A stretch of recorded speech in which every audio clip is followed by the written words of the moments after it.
কিয়ামতের দিন আল্লাহ তাআলা তার বান্দাদের 5টি প্রশ্ন করবেন, যেগুলোর উত্তর না দিয়ে কোনো বান্দা এক চুল পরিমাণ পাও নড়াতে পারবে না। যে বান্দা এই 5টি প্রশ্নের উত্তর দিতে পারবে না তার আর নিস্তার নেই। শুধু তাই নয়, রাসূলুল্লাহ সাল্লাল্লাহু আলাইহি ওয়াসাল্লাম সেই সকল ব্যক্তিকে উম্মত বলে পরিচয় দিবেন না, তাদের জন্য বরাদ্দ করা হবে জাহান্নামের উত্তপ্ত অগ্নিশিখা। কিন্তু কোন 5টি প্রশ্ন আল্লাহ তাআলা নিজে করবেন হাসরের দিন, তা কি জানা আছে আপনার? যদি জানা থাকে তাহলে অবশ্যই কমেন্ট করে জানাবেন, আর যদি না জেনে থাকেন তবে অবশ্যই ভিডিওটি শেষ পর্যন্ত দেখার চেষ্টা করবেন। আমরা আপনাদেরকে জানানোর চেষ্টা করব এই 5টি প্রশ্ন সম্পর্কে। যারা রাসূলের এই হাদিসটি বিশ্বাস করেন তারা অবশ্যই আলহামদুলিল্লাহ কমেন্ট করবেন, আর যারা বিশ্বাস করেন না তারা নিশ্চয়ই ইমানদার মুসলিম নয়। প্রিয় দর্শক, ভিডিওটি শেয়ার করে মুসলিম ভাই বোনদেরকে অবশ্যই দেখার সুযোগ করে দিবেন। আপনার একটি শেয়ারে তারা ইসলাম সম্পর্কে জানতে পারবেন এবং তারা আমল করলে আপনিও তার ভাগীদার হবেন। সুবহানাল্লাহ। ভিডিওটি সম্পূর্ণ দেখবেন এবং কিয়ামতের দিন ওই হিসাবের জন্য অবশ্যই নিজেকে দুনিয়াতেই প্রস্তুত করে নেবেন। পবিত্র কোরআনে মহান আল্লাহ তাআলা দুনিয়ার কর্মকাণ্ডের জন্য পরকালের জবাবদিহিতার কথা জানিয়েছেন।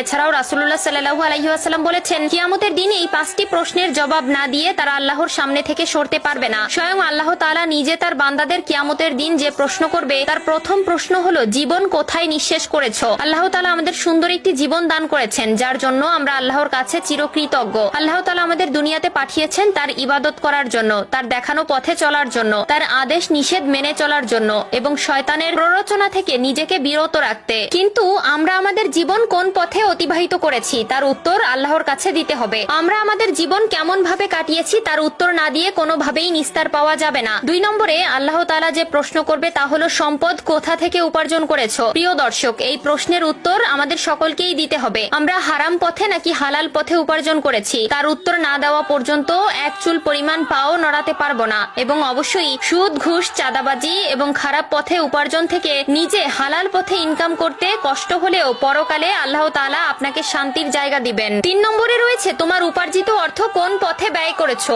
আপনার দুনিয়াতে উপার্জিত অর্থ আপনি কোন পথে ব্যয় করেছেন তার উত্তর আল্লাহ তাআলার কাছে আপনাকে দিতে হবে। আপনি ভালো পথে ব্যয় করেছেন নাকি খারাপ পথে ব্যয় করেছেন সবকিছুর হিসাবই আপনাকে দিতে হবে। অবশ্যই নিজের দৈনিক চাহিদার পাশাপাশি আল্লাহর রাস্তায় দান করার চেষ্টা করবেন। গরিব, দুঃখী, অসহায় মানুষকে সাহায্য করবেন, তাহলে আল্লাহ তাআলা আপনাকে সাহায্য করবেন। 4 নম্বরে যে প্রশ্ন করা হবে তা হলো, যৌবন কোথায় ব্যয় করেছো? আল্লাহ তাআলা যৌবনকালের ইবাদতকে অনেক বেশি ভালোবাসেন। যে যৌবনকাল খারাপ ভাবে কাটাবে তার হাসরের ময়দানে নিস্তার নেই। 5 নম্বরে যে প্রশ্ন করা হবে তা হলো, দুনিয়াতে যতটুকু জ্ঞান অর্জন করেছো তার কতটুকু আমল করেছো? প্রিয় দর্শক, আল্লাহ তাআলা বলেছেন, আগে জানবে তারপর মানবে। অবশ্যই আপনি দুনিয়াতে যতটুকু জেনেছেন ততটুকু আমল করার চেষ্টা করবেন, যা না জানেন তাও জানার চেষ্টা করবেন।